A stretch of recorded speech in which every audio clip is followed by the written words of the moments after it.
Semi-final 2 of Eurovision 2019 saw some of our darlings sent home, and we now know why, because the jury televote split is out. Angus, should we talk about it? Let's do this!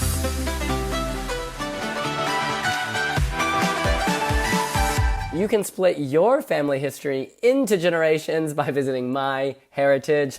Get your kit now. In any case, Angus, let's first review the overall combined results just to refresh everyone's memory. The winner was the Netherlands, followed by North Macedonia, Sweden, Switzerland, and Azerbaijan. Then Russia, Norway, Malta, Albania, and Denmark were the other 5 qualifiers. And then our non-qualifiers from Lithuania, just 1 point out, followed by Moldova, Romania, Croatia, Latvia, Armenia, Austria, and in last place, Ireland, Sarah McTurnan. So now we turn to the televote. First place, Norway, followed by the Netherlands, then Switzerland, Russia, and Azerbaijan. Then in 6th place, Sweden, followed by North Macedonia, overall non-qualifier Lithuania, Albania, and Malta. And then the televote acts that would have been eliminated, Denmark, surprisingly, who made the final, and then Croatia, Moldova, Romania, Armenia, Latvia, Ireland, and with 0 televotes, Austria. We're sorry. Yeah, that's harsh. Now the jury votes. The winner was North Macedonia with 155, followed by Sweden, the Netherlands, Malta, and Azerbaijan. So then Switzerland, Russia, Moldova, who did not qualify overall, Denmark, and Romania, who did also not qualify overall either. And then the jury's 8 non-qualifiers would have been Norway, who did qualify, Albania, who did qualify, and then Latvia, Croatia, Armenia, Austria, Lithuania, and Ireland, none of which qualified. All right, Angus, let's start with the televote. Norway won the day. Why do you think that is? And by a big margin, 30 points. A huge margin. So the Norway one, I think, was probably the biggest shock of the grand final. Pleasant shock. We all loved KEiiNO. We loved Spirit in the Sky, but the assumption had been that the sound was perhaps a little bit behind the times, what the public watching would have expected or wanted to vote for. You know, Spirit in the Sky was the kind of song that we could have heard at the contest, 5 years ago, perhaps even 10 years ago. It had that kind of timeless Eurovision sound to it. However, clearly that worked in its favour. It is what people responded to. I also think fundamentally this had excellent staging at its heart and excellent artists. No part of that trio was weak. Tom Alexander sounded fantastic. The Joy King was a unique USP. And staging-wise, we said it over and over again, they probably best used the real estate of the stage. There were 3 of them. They started off at kind of the 3 corners of the stage, then came together. And very few kind of delegations or countries this year really made the best use of what was on offer to create drama, to create a moment. And, it paid off for them in the semi-final, and it also paid off for them in the grand final. So totally deserved on their part. Kind of a total surprise. I thought there would be more like 8, 9, 10. But, an amazing result for them and for Norway. And we should point out, this was the act that was most hurt by the jury. If we look at the jury televote difference, this was a 130-point difference. The jury only gave this 40 points compared to 170 from the televoters. Interestingly, the Netherlands and Switzerland, which come second and third, only had 3 televote points between them. That is incredibly close. Of course, they were both well behind Norway. Are you surprised that the Netherlands and Switzerland were so close to each other, Angus? I'm surprised they're so close to each other because I think after the televote of the semi-final, I had been itching towards assuming Switzerland would win the semi-final. Like everything aligned for Luca Hani on the night of the semi-final. They had problems in rehearsals. He had lost his voice. Technically, as we've seen a few times, Sacha Jean-Baptiste's vision had not necessarily been totally realized or put together. It came together at the right moment for him. And I think when we talk about Norway perhaps having this more kind of timeless sound to it, Switzerland sounded of this time, of this moment. So I think we had expected that to punch above. Equally, the Netherlands, I was kind of surprised as well that that didn't necessarily win, because again, it has this huge contemporary sound to it. And yeah, the closeness of them is really surprising, that they were kind of that tightly bunched together. But evidently they both had really broad appeal. So not a surprise to see them both in the top three, just not perhaps in the positions I thought they would be in. Now, on the other end of the spectrum, there were only 2 acts that got less than 10 points. In fact, they got less than 5 points. Ireland next to last with 3 points. Now, we all really love Sarah McTernan on Team We love her personality. The song is quite good. I'm trying to figure this out, so I rewatched it, and I guess one criticism is that the stage felt empty. It just felt empty compared to other artists who managed to fill it either with dancers or with camera crops that made it look more intimate. Whereas with this one, it was a table that spun around. It looked empty when I rewatched it. Yeah, I mean, I think on the televote front as well, I mean, the running order did not help this at all. I do think where it was so early in the semi-final, after kind of the fireworks of Armenia and the sand artist from Moldova, I can see why it got forgotten. Equally, yeah, I thought it surprised me it finished that low. I thought some of the staging was quite beautiful, particularly the shot of her on the bar in the Starscape was really great and fantastic. Ultimately, clearly, for whatever reason, they were really outgunned on the televote in this. So it's a shame for Ireland. I think Austria is perhaps the bigger surprise that they got 0 points. Considering going in... Oh, sorry. I mean, I never really was a fan of this song, and I always thought it would kind of struggle just because it's not high impact enough. Yes, it's very emotional, but from the Wiwi, I gave this a 2.5 in the Wiwi jury, and everyone was like, why did you get this 2.5? And it's because it just doesn't have high impact, and this is a pop song contest. I'm not saying it's not quality, because it is quality, but it's like to stand out in a field of 18, you need something that really makes it pop. And while the staging was beautiful, I think the song just doesn't have that pop quality.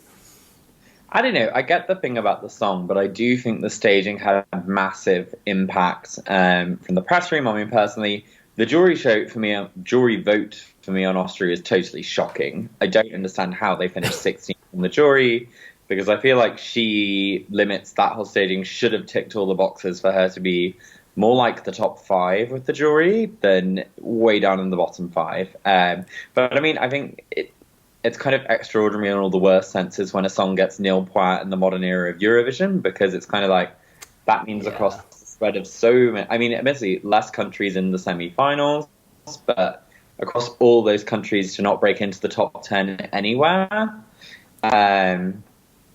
is fairly staggering. But I think Austria's case equally, they followed Sweden in the semi-final, I believe, or preceded Sweden. They were very, I forget the running order, but she was very close to Jon Lundvik, which I think did not help her or any acts. Equally, Denmark's Leonora made it through with very few issues around that. But the Ireland thing, I think it's a running order thing, really largely because I think she sang it well and was probably the best sung. She had delivered it to that point. Now, we've got to talk about Lithuania. They finished 8th with televoters, but then did not make the grand final because the jury put Lithuania 17th. And actually, this is the second biggest discrepancy in the competition, or in the semifinal. A 61-point discrepancy. Jurors only given this 16 points, while televoters gave it 17. So the jury did kill this. To be honest, I'm glad they did, because I thought Denmark, which the public would not have put through, was a stronger overall package when we include the visuals. I think it was very memorable, it stood out, it was very unique in terms of tonality, and so I'm glad we had Denmark in the final over Lithuania, because I felt like Lithuania, we've seen it all before. Yeah, I think the other thing of Lithuania was just, bless him, Yuri, however you want to try and pronounce his name. I'm really sorry, I'm still not sure on the correct one for that end of season. He was fantastic. He did as best he could, but ultimately the Lithuanian team just left him up there exposed. There were some golden lights, there were some black notes. It is to his credit that Lithuania came as close as they did to qualifying the overall results, but really the staging was almost totally absent for that one. So Yeah, I this one equally being that low with the juries does kind of surprise me in the sense like I would not have had him qualifying, but vocally I don't think that was the second to last place performance in the run of songs that made it. But what can you do? So some countries aren't going to make it. Lithuania was not one of them this year. Now, the country third that was hurt the most by the jury, well, the third most hurt by the jury, is actually Switzerland. There's a 42-point difference here, 137 televotes, 95 jury votes, but the jury still put Switzerland in 6th position. I thought Switzerland would have done better because this is so radio-friendly, because it looked like a music video. Yeah, but they ranked this below Azerbaijan. I guess they preferred... Azerbaijan was much more contemporary. Well, they're both contemporary, but maybe Azerbaijan is a bit more futuristic contemporary, whereas Switzerland was the Despacito vibe, which we've recently explored, whereas Azerbaijan, which came just ahead of it, we haven't really heard that sound so much at Eurovision. Yeah, I mean, I think the Switzerland thing, I said it at the top of the call, but I really think that all came together in the live semi-final show. I think the jury show, don't know if he was coming off the vapors of sickness or whatever, but it still was not quite there as a package. And they had a real kind of tortuous journey through the rehearsals process, the dress rehearsals, into the live shows and doing well. Televote, he peaked at the right time. I think that's the results. Juries, I understand why it's there and a bit lower down in the ranking. And also, there are songs that appeal to juries and songs that don't, and I also get why a young, attractive guy singing an upbeat dance song does not appeal to, like, a 40-year-old record exec from Belgium, for example.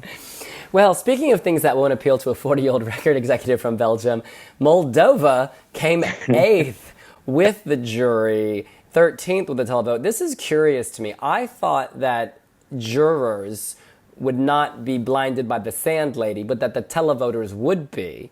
And instead, it's the exact opposite. Moldova was not put through by televoters, but then it comes 8th with the jury. Perhaps they were respecting the on-point quality of Anna Todevska's beautiful voice.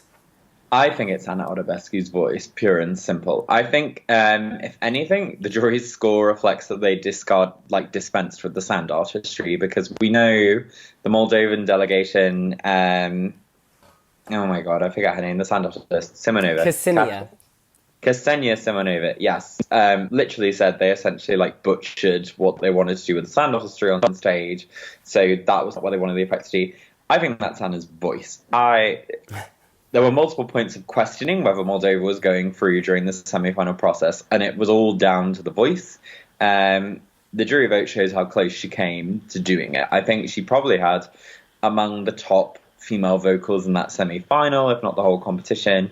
Alas, as we've seen many times before, you pair a fantastic voice with a so-so song, try and make up for it with staging, it doesn't come off if it doesn't all align for you. In Moldova, unfortunately, it just was not enough to go through. Vocal-wise, I fully understand why she's there, but I just think the rest of the package explains why they were held back. And yeah, the televote as well, there was a lot of talk about kind of fatigue around sand artistry, particularly after the America's Got Talent publicity. Sand art fatigue.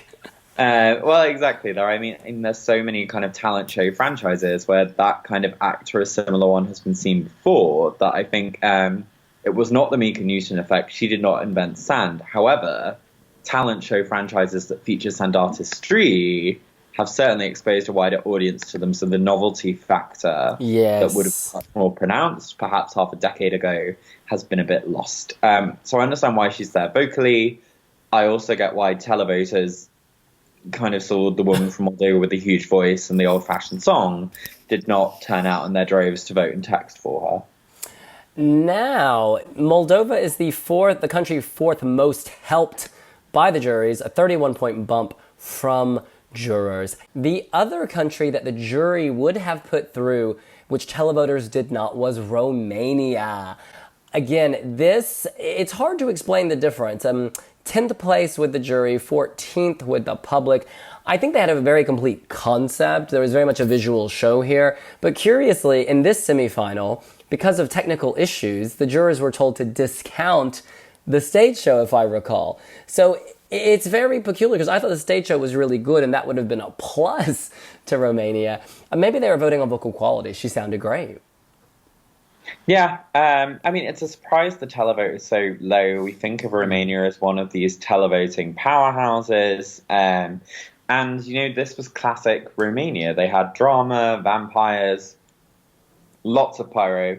But equally, I wonder perhaps if on the televote side, they'd almost overcooked things. You go from kind of burning falling houses to the hidden wood, to the fall of Atlantis.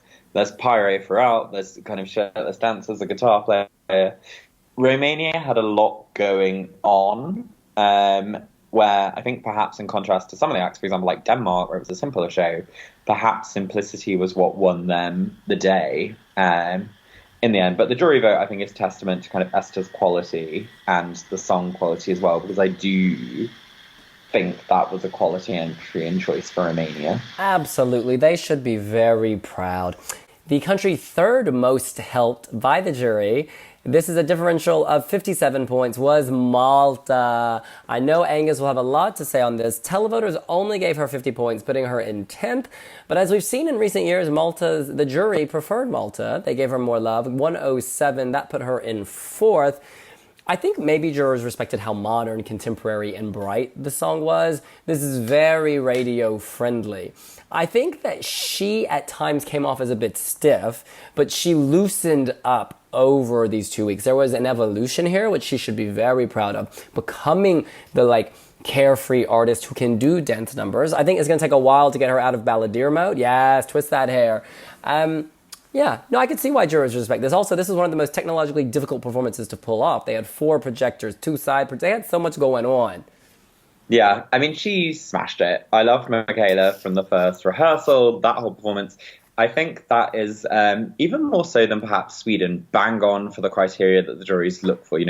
Modern radio-ready song, forward-looking technological stage show, compelling, charismatic performer, at least to me. I take the point about stiffness. I do get it. Could she have wiggled more? Perhaps. But you know what? Juries don't care about how you wiggle their hips. They care about how your voice sounds, what the song sounds like, and how the overall package looks. And I just think Malta worked really hard on it this year. They went through multiple different iterations of the stage. The televote is a bit disappointing for me. I would have hoped she would have done better, but equally she was in the middle of the running order, so I get why she struggled. And hey, she made it to the grand final, so we can't complain at that. Yeah, I think it was a really good, strong effort from Malta. They broke their 2-year non-qualification streak. And it shows what you can do in a country. You revamp the selection process, you go through an X Factor style thing, find them, get a specific song written for them, a high quality staging concept. It pays off on the jury side. Well, on the televote as well. She still made it through by a 9-point margin there. So fully deserved on her. And I entirely get why juries went for this. It's exactly what they look for. And Malta's also in the middle of the Mediterranean. They don't have any neighbors. I think we sometimes forget this. They face an uphill battle. All right. The country second most helped by the juries was Sweden, a 62-point bump over the televote, 150 jury points to 88 televotes.